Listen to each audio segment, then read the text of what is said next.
The time has come. It's time for me to share with you my experience trying Ozempic. That's right. I tried Ozempic. First thing I want to start with is I've actually always been relatively open to these drugs. I'm not automatically closed-minded to medications. That's probably something that differentiates me from the rest of the holistic health and wellness world, is that I don't leap to conclusions. I don't buy into narratives automatically. I'm actually staunchly a critical thinker. I want to figure it out for myself, what I think about things. So just because it's big pharma doesn't mean I automatically hate it. I've had a lot of loved ones in my life who needed pharmaceuticals just to feel comfortable in their bodies for many different reasons, or comfortable in their brains for that matter. And I don't think you're ever going to catch me shaming a person for leaning on a medication. Now, I do think, okay, that there are lifestyle and dietary changes we can make that can accomplish some of the same stuff that these medications accomplish, but it's just not that easy. It's just not that easy to say to somebody, eat right and exercise. We already know that that doesn't work because look around. People have heard eat right and exercise for their whole lives, and it doesn't seem like it's really sticking. It's not taking hold. So then what are we supposed to do? Just keep saying it? I actually wanted to pull this up from my own Instagram feed. I posted on December 1st, 2022. This is right around the time that I think these medications were kind of hitting the mainstream narrative and getting a lot of good, bad, and ugly press. And this is what I posted in my Instagram feed. I'm going to play it into my microphone. Can I tell you something that really rubs me the wrong way? It's when know-it-all health and wellness people who have never been overweight, who have never battled the symptoms of mild to moderate insulin resistance, tell other people, just eat less. What's wrong with you? Just get into a caloric deficit. That's all you need. Impossible. Impossible when you are mild to moderately insulin resistant, which honestly most overweight people probably are. The symptoms of insulin resistance include like absolute emergency hunger that you can't out willpower. And so telling a person like to eat less, all you gotta do is eat less, it's not gonna work. There has to be some change biochemically to make it possible to eat less. Solving for this emergency hunger is the lever to pull. Now, I do this with people by changing the way they eat. Anyway, yeah, being less hungry is a pretty cool way of approaching weight loss, because if we have to eat less or eat better, then not having to battle your own appetite makes that easier. I think that anybody who's ever tried to lose weight would agree with that.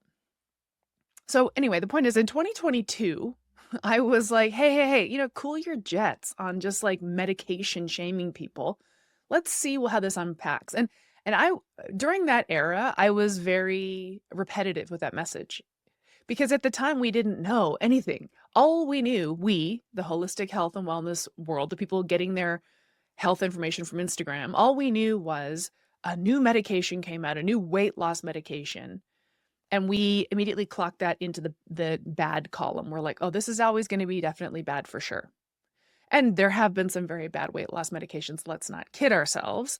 But we didn't really necessarily know any of the sort of mechanisms of action of this one or the long-term outcomes. We didn't know. Now, I think 2 years later, we're starting to know more, but at the time we didn't. So it always bothers me when zealots just jump on it like a bandwagon, piling on a message before they've really had a chance to sort of fully bake the message and figure it out. So that's what I do. I just want to figure it out. I just want to know. Because I know somebody I know is going to go on these medications. I mean, somebody you know is on them. So I don't want to be a hater. I want to know. I want to seek to understand. I've wanted to seek to understand since these medications first came out. And then lucky me, I had the chance to try it. So let's get into that. One thing you need to know about me, you don't need to know this, but it helps in the context of this story, is that I kind of always am dancing around the edges of pre-diabetes. It's just my luck. My mom was diabetic. She died of a heart attack, ultimately the consequence of metabolic syndrome. I myself was pre-diabetic in my mid-30s. Didn't make any sense. My whole origin story is around this pre-diabetes diagnosis that really made no sense for me, because I was a dieting and exercising addict, quite frankly. But Metabolically, I think I just came into the world a little hair trigger. I'm a little probably more metabolically sensitive or whatever we're going to call it than maybe you are. I don't know. But I am somebody who has to pay a little more attention. For example, I do better on a lower carbohydrate diet. I don't think that everybody has to do a low carbohydrate diet, but I just know because I'm always dancing around these edges of prediabetes. I've just played it out a lot. I know how to keep myself in check pretty well. Okay. And I do everything right. I'm a professional eater. I'm a professional sleeper. I move and live and stress and play and exercise in ways that support healthy metabolic function. I got it going on. But, I have this genetic predisposition. Now, just because you're genetically predisposed to something doesn't mean you're destined to struggle with it. But I just have to pay attention because my genes will gravitate toward expressing prediabetes, maybe more than yours will. Isn't that nice? We're biochemically unique snowflakes. So now here I am in my late 40s, and she's going through menopause. And one of the things that we're kind of learning, or I'm learning about menopause, didn't know this. Why would I have known this up until now? But when estrogen starts to kind of skedaddle, there's a lot of downstream consequences. There's estrogen receptors on every cell of your body. Good to know, right? I wish I'd known that sooner, but here we are. Anyway, one of the downstream effects of menopause that seems to happen is mild insulin resistance. So, I guess the way estrogen engages with the cells of the body influences the way the hormone insulin interacts with the cells. So women in the menopause transition become mildly insulin resistant and have a tendency to kind of skew that way. And maybe that's why we see visceral fat increase and weight gain in midlife. That's my hunch anyway. Now, I already am prone to insulin resistance. And so now I'm in the menopause transition and it's getting a little hairy for your girl. So I'm going to my doctor. I have found this great longevity medicine clinic that has a modern view on menopause and hormone therapy. And they're not kooky about it. They're really methodical and they'll pull a lot of levers and they're very careful. And I'm getting blood work done every 3 months because I'm trying hormones and I'm trying a lot of other things to manage symptoms. My main symptoms, just for whatever it's worth, are pain, deep bone pain, like joint pain, but not really joint pain, because I know joint pain. I've overtrained for my whole life. Are you kidding me? I have professional joint pain, but this is more like deep bone pain that does not correlate to exercise or injury. So that's one of my main symptoms. Mood is another big symptom of mine. I had some weird period stuff going on. That seems to be resolving. Oh, and insulin resistance. So we're doing my blood work and my HbA1c is creeping up, creeping up, creeping up. It's high normal, okay? High normal. So just so you know, if you go to your doctor, they might say, well, your HbA1c is normal. Hemoglobin A1c is one of the measurements they take for, determining your metabolic health, your diabetes risk, this kind of stuff. They'll say it's high normal. Normal, but it could be high normal. If it's high normal, if it's on the high end of the normal range, that's nothing to be trifled with. That means you're skirting along the edges of the abnormal range. Like you can be normal and then, suddenly you're pre-diabetic and then, suddenly you're diabetic. But actually there's sort of crossfades that happen between those phases, right? So before you become pre-diabetic, well, you're pre-diabetic, right? Whatever, insulin resistant. So I was showing up increasingly insulin resistant, just a little bit, just a teensy bit, enough that my amazing doctor and myself were like, hey, wait, that's not okay. What are we doing there? So I tried a lot of things. I pulled a lot of levers to pull that back. So for example, I stopped drinking alcohol for a month to see if having my glass of wine was the thing that was impacting it. Guess what? Didn't make a dent. I started taking walks after meals. That did seem to help, but only transiently. I doubled down on sleep. I really tried to manage my stress. I actually started incorporating rests into my workday. And this is something I'm really, really bullish on now with my weight loss clients is we have to rest. We have to tap our parasympathetic nervous system more often throughout the day to help our metabolic health. So anyways, I was able to kind of get that number to kind of just shift, but it was not moving and sticking. It was not moving down and sticking. It just, I don't know what I'm going to do, right? So the doctor said, well, would you be open to trying a GLP-1 like Ozempic? Ozempic, which is the diabetes version of these drugs, right? Ozempic is a diabetes drug. And then Mounjaro and Wegovy are the weight loss drugs. I lose track, but yeah, you get it. We have all these interchangeable names, GLP-1, semaglutide, tirzepatide. I literally was on Ozempic, so I'm going to talk about Ozempic. I think I even have my Ozempic pen here, which I'll hopefully pull out later as a prop to walk you through some stuff. So she said, would you be open to trying Ozempic? And now this is the summer of 2024. And now the narrative around Ozempic is really interesting. So we've got people really pushing back on it.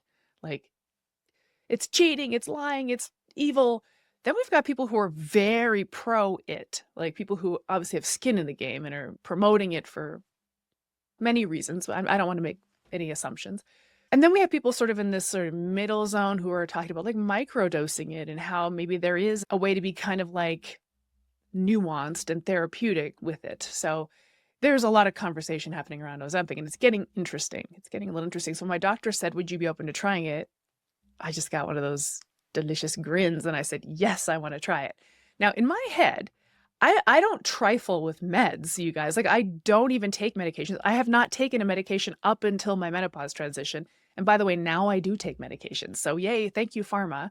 Thank you for the progesterone. Thank you for the estradiol. Thank you for the testosterone compounded cream that I had to go get at a secret compounding pharmacy because women can't get testosterone. And you know what else? Thank you for the low-dose naltrexone, which is a medication I'm taking to manage the random bone pain that was my main menopause symptom. And now I can move and lift and get strong and badass, which is what I need to be doing as I'm aging. So anyway, I'm on low-dose naltrexone. It's a medication and it's changed my life. I've never taken a medication up until this point in my life. And I'm not just like, yeah, sure, let's try Ozempic. Let's just throw that into the mix. It's not really my scene to just jump into medications, to be completely honest with you. But I'm also trying to manage this metabolic situation. And because I've been listening around the edges on Ozempic and these medications and their mechanisms of action, which I think I'll get into a little bit here, it was like, I think it's worth trying. I think it's worth trying. I do think that there's some narrative around the long-term side effects of these medications, but I don't intend to be on it for a long term. I also don't intend to dose it high. I'm actually not using it for weight loss at all. I just want you to know that I'm not the type of person who just does meds for fun. Like, it's not my thing. But anyway, this seemed interesting. And because of what I've been listening to and the critical thinking that I tend to do and paying attention and not leaping to conclusions, when she offered it to me, I said, you know what? This could be good for me. Let's try it. So I tried it. Okay, now, Ozempic comes in a preloaded pen. Okay. I'm going to see if I can find my Ozempic pen. This will be helpful. 1 second. I have an old one here somewhere. Hold, please. Here it is. Okay. So a preloaded pen, and you click the pen. Okay. I think there's actually there's still some in here actually, but this is expired Ozempic. So you click the pen. It's 18 clicks to get to your first dose. Click, click, click, click, click. And it's loading the injection, right? Then you screw a little needle on and you stick this in your belly and you press the button and it goes into you.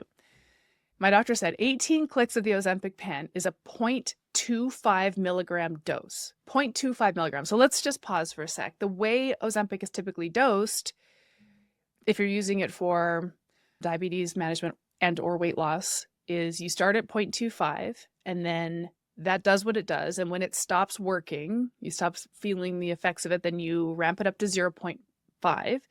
And then from there you go to 1, and from there you go to 2. And I think 2 milligrams is generally considered the high sort of top end of the dosing. And what I've been hearing is it's those high doses that give you the really bad side effects. Now, I've had clients over the last 2 years on these medications. So I've been experiencing their symptoms through their storytelling, basically them telling me how they feel. And it has sounded very unpleasant. In fact, I've had clients who've had to quit my program because they couldn't eat protein. And you have to eat protein. Like, you have to. We're going to get into some of this stuff. You already know this, right? But just describing the nausea and the misery of the way they felt it was really startling to me to hear my clients talking about this. But that's because they were cranking up the dose. And this is some of the narrative I've been hearing is like, when we crank the dose, then you get these miserable side effects and it's bad scene. But if you never do, then maybe it stays in a manageable realm. So anyway, I just mentioned that so that you understand how this clicking of the pen doses you. So 0.25 milligrams is the starting dose for somebody taking Ozempic for diabetes and I guess weight loss. My doctor said, I'd like you to do half of that. So instead of 18 clicks of the pen, I want you to do 9. Okay, you with me on the math? So that would be 0.125 milligrams. Instead of doing 9 clicks, I did 6. So I ended up doing 0.08, somewhere in around there, milligrams. Tiny, tiny droplet of Ozempic. 6 clicks of the pen. That's not a lot, especially when you contemplate how many clicks a person eventually gets to. But I started with 6, thinking I just want to see how this goes. Also, I am generally metabolically healthy. Even though I do wiggle up around pre-diabetic range, I am a metabolically healthy person. I've been really zeroing in on my metabolic health for the last 15 years. So like I've got this stuff pretty dialed. Apart from my genetic predisposition, I'm really metabolically healthy. I am. My blood work is perfect. Even my HbA1c is perfect, is in the normal range. It's just that it's a little too high normal for my liking. You know what I mean? So anyways, because I'm metabolically healthy, I think a smaller dose is probably going to be fine for my purposes. And I thought, well, at least if I start low, I can then click it up more if I want to and kind of be deliberately and sort of experimental with this dosing. Have some fun with it, right? So I started at 0.08 milligrams, 6 clicks of the Ozempic pen, which is 1/3 of the lowest dose. Let's pause for a sec. I'm going to tell you about my experience, but just so we can refresh our memories on the mechanism of action of this drug. There's many different mechanisms, and I'm just going to rattle them off at the top of my head. I'm not going to get into the super duper weeds on them. But number 1 is it has an effect on the gut. It delays gastric emptying. So food that you consume actually just stays in your system longer. It takes a lot longer to get out into the toilet. And because the bolus of food is still in your body, that just sends a signal up to the brain like, oh, we don't need any more food at the moment. We've still got some working its way through. Like, we're good. We're pumping the brakes on the next appetite signal. So it really quietens appetite. And that's what people say, is that they feel less hungry on Ozempic. And so, this is the whole point of the Instagram post that I shared with you, which is, yeah, if people are really battling their appetite and that's the last stand between them and losing weight, then some kind of appetite mitigation technique or medication, I can see the utility in that, right? There's lots of ways to get your appetite under control, but this medication just makes it easy. The delayed gastric emptying is one of the ways it does that. So that's the mechanism. So mechanistically, the food that you eat just stays in your system longer. And that sends signals back up to the brain, which your brain is tightly controlling your nutrient needs, paying attention to the environmental inputs inside and outside of you to figure out what your nutrient needs are. And if you've still got food working its way through your system, the brain's going to pick up on that and say, wait. You're just going to be waiting until that moves through before you need your next meal. So delayed gastric emptying is one of the mechanisms of this drug. I think we've all heard that. Now, when I heard that, I thought to myself, that doesn't sound great. I don't know. That sounds like playing with a little bit of fire in terms of the health of the actual structure of your gut, which I think about a lot. I think about the structure of the gut, such an important structure in our body. And it's like, well, we're kind of messing around with the peristalsis and the musculature, or the function of that organ. And I don't love that, but okay, let's see how this plays out. I also believe that these drugs have an influence on the pancreas, taps the pancreas to produce a little more insulin. And if there's a little more insulin, then theoretically that hormone can grab the fuel that's in the blood and take it up into the cells, and then it'll get burned, using really simple language here. I definitely don't love that, to be honest with you. That's the one mechanism that I'm a little skeeved out by, because it's like, do we really need the pancreas to be producing more insulin? Because in some circles, that hyperinsulinemia, that overproduction of insulin, is actually the root cause of insulin resistance, which is the thing I was struggling with, insulin resistance, and the thing that 88% of adult Americans, according to the CDC, is struggling with. So I don't necessarily love that either, okay? And then, it influences, like I said earlier, the brain. So the appetite signaling from the brain. And so this is why people are having really interesting experiences with respect to all kind of dopaminergic stuff, like not just snacking and munching and eating, but drinking and shopping and naughtiness and hedonic behaviors in general. People are having a lot of real improvements there because the appetite from the brain for things, hedonic pleasures, is just generally dampened. I think that's interesting. So that's how I believe these medications work. Those are kind of the mechanisms of action. So on a very, very, very low dose, which I was on, I was wondering if I was going to have any observable symptoms, because I think the things you would notice would be the delayed gastric emptying. You would notice that. You would also notice the absolute abolishment of appetite. And you might even notice a reduction in hedonic urges. I'm just running an experiment here. So if you're running an experiment, you have to come in with a hypothesis and curious non-judgment about that hypothesis. I don't know what's going to happen. Here's what I think might happen. Let's see, right? And then it's like collecting the data, which is, okay, what does my appetite do? What does my gut do? What does my brain do? I'm just curious. And oh, by the way, does this improve my HbA1c? So I'm getting my blood tested every 3 months. When I go back after this experiment, will I see an improvement there? Well, spoiler alert, I didn't quite get that far because I had to quit this medication after 2 months. I couldn't even stick it out that long. Oops. Oh, now I've got your attention. You're like, wait, she's really into these meds. No, I'm not anymore because now I've tried it. Now I've tried it and now I'm not into it. And I'm going to tell you why. So again, to bring you back up to speed, remember, I was very open to it. I think I've established so far in this conversation that I was pretty open to it. When they first came out, I was like, let's not write these off just yet, you kooks. We don't even know how it works or if it's going to be miraculous or not. We have no idea. Let's just wait and see what happens a little bit. So right out the gate, I was feeling that way. Even when my doctor suggested I go on it, I was like, you know what? Yeah, here's what could be good about that. I was open to it right up until I wasn't anymore. And the thing that made me close off to these drugs is taking it. Taking the medication is what made me not like it anymore. So unfortunately, for some people, I don't love the GLP-1 drugs. But for some people, I do. I still do like it for some people, and I'm going to bring that all together at the end. So don't you go anywhere, you little cuties. You stay right there on the edge of your seat. Okay, so my experience with Ozempic. I took Ozempic in July and August of 2024. I started with 6 clicks of the pen, which is 0.08 milligrams of Ozempic.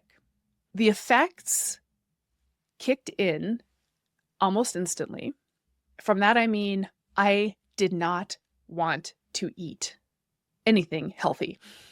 I did not want to eat anything healthy. I had no appetite. Now, first of all, one thing you have to know about me is that I love appetite, okay? Actually, one of the things that I get my clients to do is like understand and respect appetite.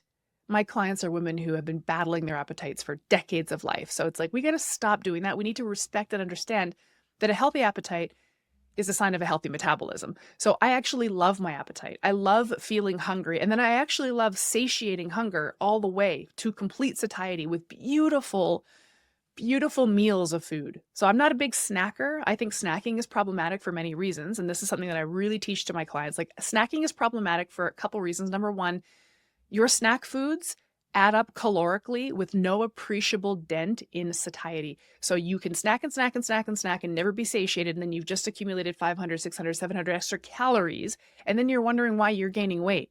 It's these sort of mindless little handfuls here and there that you weren't accounting for. And I don't want you to count them. I will never count my food again. I'm not doing it.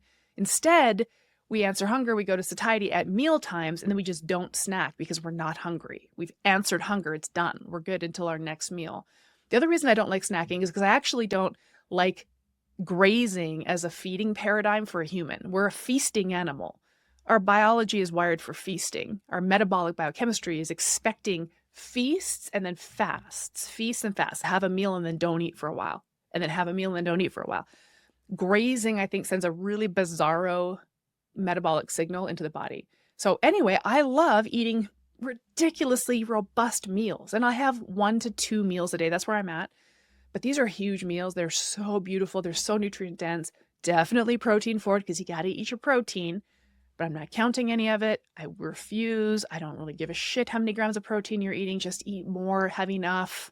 Enough, right? The word satiety means enough. And I love feeling hunger and then answering it to satiety, to enoughness, with beautiful feast-like human meals. I love my appetite. I would like you to love your appetite for what it's worth. I would really like you to love your appetite as well. Immediately, my appetite vanished. Now, if I was a nosher, a snacker, a binger, then I could see why that would be incredible. Like, oh my gosh, my urge to just eat all day is gone. Again, I go back to what I just said. You can train yourself to not eat all day. You can do that through just changing your food type and timing, but maybe you haven't been successful in that so far. So if a person was a binger, a nosher, a snacker, and that was their great undoing, then the immediate loss of appetite would feel to them like an opportunity. Like, this is my chance to finally get eating under control. Maybe then they'd be more inclined to have good meals, except you have no appetite for anything, especially highly satiating foods. So what we know triggers satiety. Foods that trigger satiety are protein, fat, and fiber. Meat and veg. What do you know, right? Protein, fat, and fiber, high satiety foods. That's why we're always getting told to eat more protein and vegetables, right? High satiety foods, very highly nutrient dense. The nutrient density is what anchors the satiety. That's why it's satiating, because you're getting all your nutrient needs met and your body's like, great job, you can put the fork down. That's how satiety works. It's not magic. It's just meeting your nutrient needs. When you have no appetite, the last thing you want to eat is protein and fiber. The last thing you want to eat is meat and vegetables. I love meat and vegetables. I passionately love beef. And I didn't want to touch it. The idea of it nauseated me. But then you know what I would do is I'd say, well, I got to eat something. I mean, I have a workout. I want to, my brain, I need to fuel. I got to eat something. So I was like reaching for crackers. I started snacking. Little noshes, little nibbles, little handfuls of crunchy, carby things. They don't offer any satiety at all. I didn't want satiating food because I was already feeling unhungry. The last thing I wanted was satiating food. The only thing I could justify shoving into my gaping maw was unsatiating snacks. That's problematic. That's not good. I talked about this before, where I've had clients come to me and they'll say, on my program, which I just described to you some of the ways I get my clients to eat, right? Meals, protein forward, satiating. And my clients are on these medications and they'll say, I can't do it, man. I can't eat these meals. My appetite's gone. And I'll say, you got to do it. You got to do it. And by the way, that's also in the narrative, which is if you're going to go on these medications, you have to eat protein. You got to get it down. And it truly is a miserable eating experience to shove protein into your body when you're not hungry. It feels horrible. It feels gross. It feels nauseating. It's repulsive. Truly, I say this as a protein lover. So this, I think, is problematic because you take this medication and they say, if you want to have good long-term outcomes, you have to also make sure you're getting your protein, but you don't want to eat it. So now this is a very miserable experience because you really don't want to eat this food. Now you're force-feeding yourself whey protein shakes or chicken or whatever, eggs, and you're like, ugh, you don't even want to eat it because you're not hungry. That's not cool. I hated having no appetite. It feels so wrong. I especially hate it for my peers, women who have been battling their own appetites since they were freaking teenagers. Like, to me, this is actually potentially in the spectrum of being disordered to give a woman my age, a Gen X woman or a millennial woman, this medication, say, here's that magic pill you've been waiting for. Here's that magic bullet for no appetite that you wished you could have had during your anorectic youth. By the way, that's what they call this class of medications. It's an anorectic. And I'm so sorry if that was triggering to use the word anorectic, but I was anorexic. I was from teenage years through my 20s into my early 30s, just no eating because I was trying to be as tiny and thin and lean and skinny and small as possible. And what I wouldn't have given to have a drug that just knocked down my hunger. Like, I do think that is problematic. Not for everybody, but when I contemplate that with respect to my peer group, it just feels slippery slope-ish. It really does, specifically for the Gen X and millennial woman, okay? If you're someone else, then maybe you don't have that effed up relationship with food and appetite for decades of your life, then maybe this isn't a problem, but I don't like that. I didn't like the way it felt to have no appetite. It made it completely impossible to eat nutrient-dense, satiating food. Completely impossible. And I don't like that almost reinforcing for the Gen X and millennial woman that we have to eat as little as possible. Don't love that. I hate that. I hate it. Hate it. On the appetite front, I went off this medication at the end of August. I didn't get my appetite back until mid-October, which is Canadian Thanksgiving. I got my appetite back on Thanksgiving Day. I was like, yes, the most beautiful, beautiful meal, the best meal of the year. And I finally had my appetite back. And I remember just like almost a single tear, just feeling hungry again. I did not like that symptom.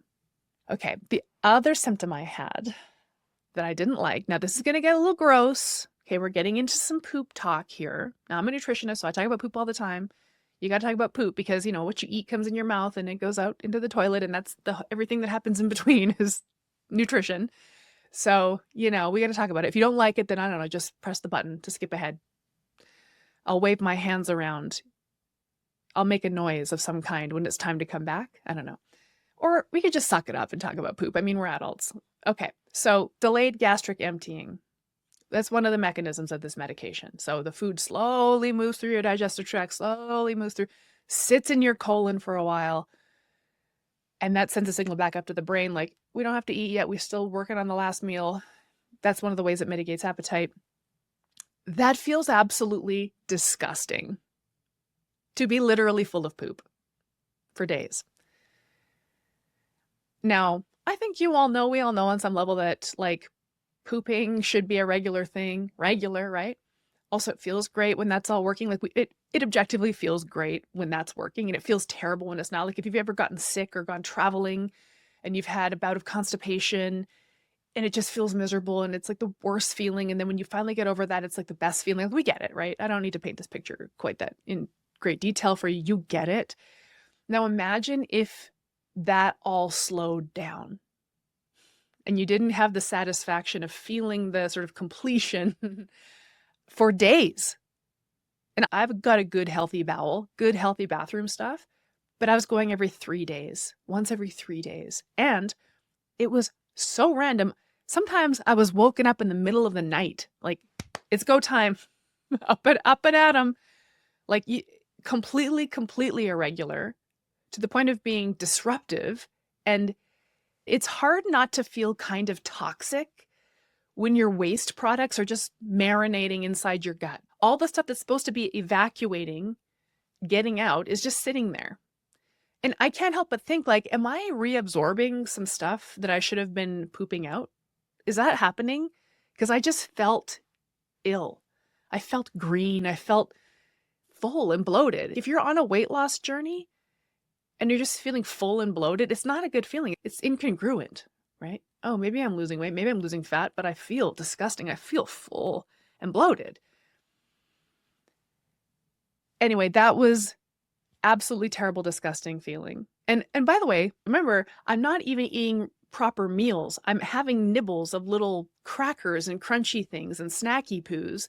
So now the fiber content of my diet is just greatly increased to like exponential increase in fiber.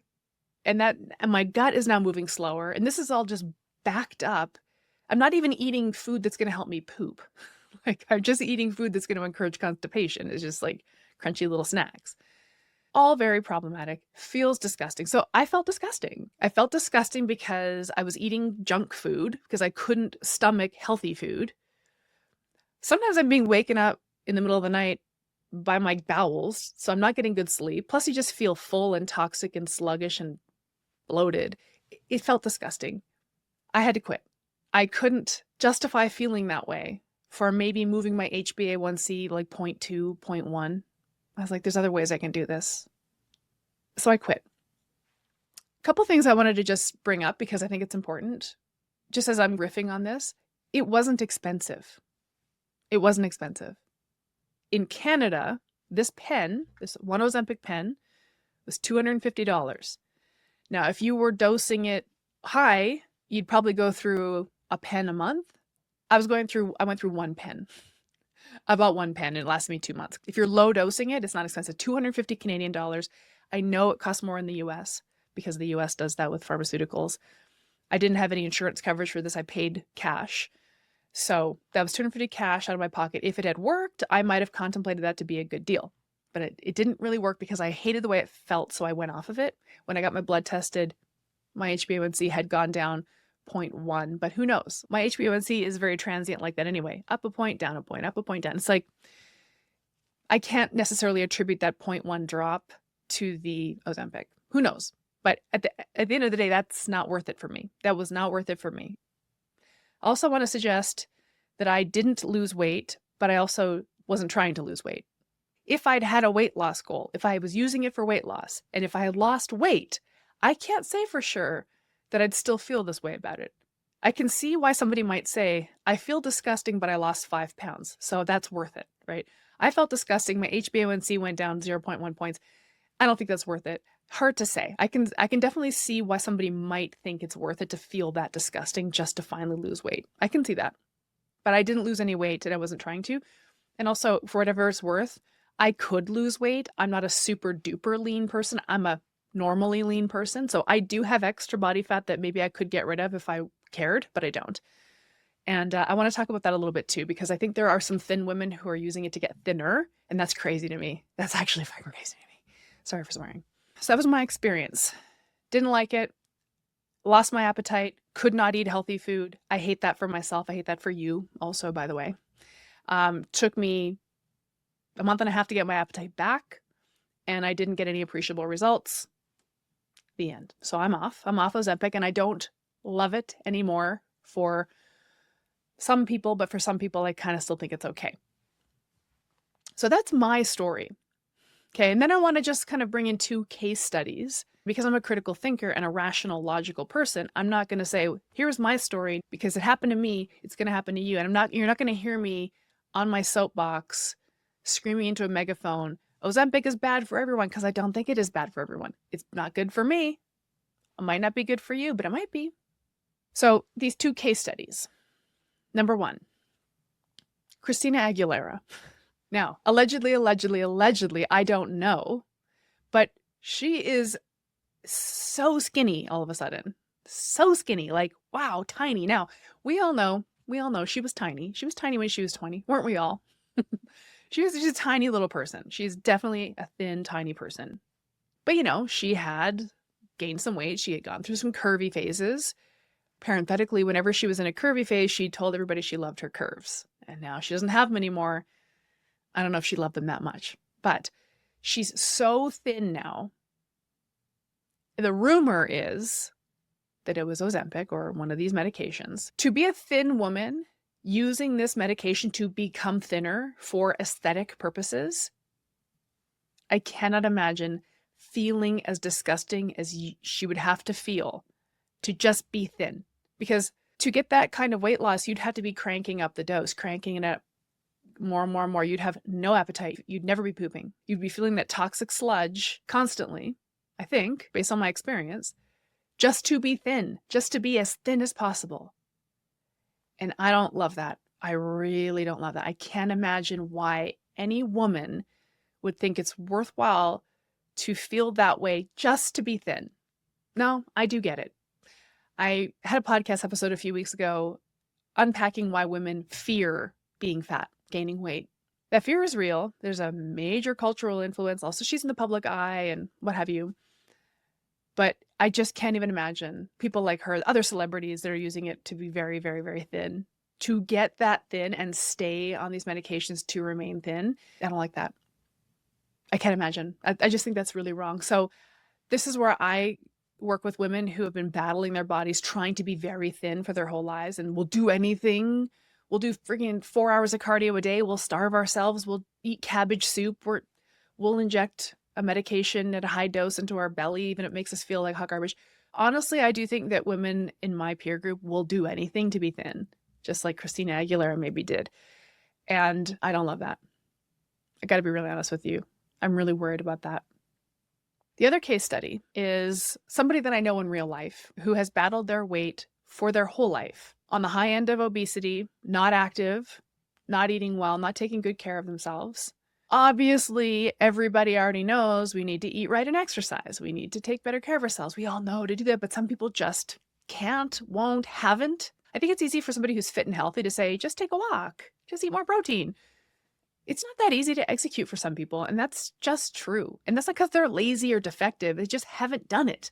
So it feels a bridge too far. It's like if I said, go do a motocross track and you've never done it before, you'd be like hesitant. I don't know why I picked motocross. I am notorious for picking sports that I have no understanding of and using them as metaphors. That is my fatal flaw. Anyway, this person was prescribed Ozempic because obese, probably diabetic or pre-diabetic, doctor prescribed, And this person is kind of a unique, awesome human and wanted to know everything about this medication before they went on it. So researched it, learned that, if you're going to go on this medication, you're going to need to make sure you're getting enough protein, make sure you're getting enough exercise, because what we've learned, or what you've heard, is that lean body mass becomes a concern. If you're not consuming enough protein and you're low energy and you're not exercising, you're going to lose lean body mass, muscle, and maybe even bone, and become kind of this squishy, skinny fat. So like the weight's going down on the scale, but we don't really know what you're losing. So that's one of the big pushbacks people give on these medications. It's like, if you're going to go on these medications, make sure you're lifting weights, make sure you're eating protein. So this person that I know said, if I'm going to go on this medication, I'm going to need to start lifting weights and eating protein. So they did, because they were worried about the medication. They didn't want to have a bad experience on the medication. They wanted it to work. So when they started taking the medication, that the act of being prescribed the medication was enough of a catalyst for this person to say, I better start taking walks. I should start lifting weights. Got a personal trainer. First time ever. Never lifted a weight before. Went and got a personal trainer and started eating more protein at meals. And guess what? They lost weight. Not a ton. I think it's 40 pounds in 6 months so far, somewhere in that neighborhood. So what are we looking at there? 7 pounds a month? 1 to 2 pounds a week? Probably would have lost 1 to 2 pounds a week if this person had started taking walks, started lifting weights, started eating protein. Doesn't matter. It's moving. And it's moving at a nice pace. I don't think this person's even dosed up. I think they're still at the low dose. Moving at a nice pace. Also making awesome, healthy choices that are going to linger long after the medication's gone, because this person wants to get off the medication eventually. So that's why they're establishing these behaviors, moving and eating. Those behaviors will help encourage and maintain weight loss. So the medication nudged the behavior. It was the catalyst for the behavior change. That's amazing. That's amazing. This person is developing lifelong skills that are going to make them healthier in the long run. And that's awesome. So that's why I can't say that these things are all bad. I hated it. For my people, my audience, my peers, I'm not recommending it for most of us. I know that the pressure to do it is high, because I have that conversation, frankly, with my clients all the time. Clients will come into the coaching call and say, well, my neighbor Nancy's on Ozempic. She's already lost 15 pounds. I really want to get some. And I'll say, I'm here for you if you want to do it. I will help you to the best of my ability have a good experience on this medication. I just want you to know it's going to be really hard. It's going to be really hard to have a good experience on it. If you're using it to chase fast weight loss like Nancy, I don't think it's good for that. I mean, there's a lot more topics to unpack with respect to weight loss and why are we even doing it and why is it so important and all that stuff. People ultimately have agency. You can do what you want with your body. You can want to lose weight. You can want to look better in a swimsuit. You can want that. You're allowed to want that. Doesn't make you a bad person to want that. And you might be drawn to trying these medications to move it along faster, but I'm here to tell you it's not going to go fast unless you ramp up the dose, and then you're going to feel disgusting. And I don't think you're going to like it. I don't think I'm going to like that for you, to be really honest. Well, that's it. That's my Ozempic story. I tried Ozempic and I do not have a high opinion of it now.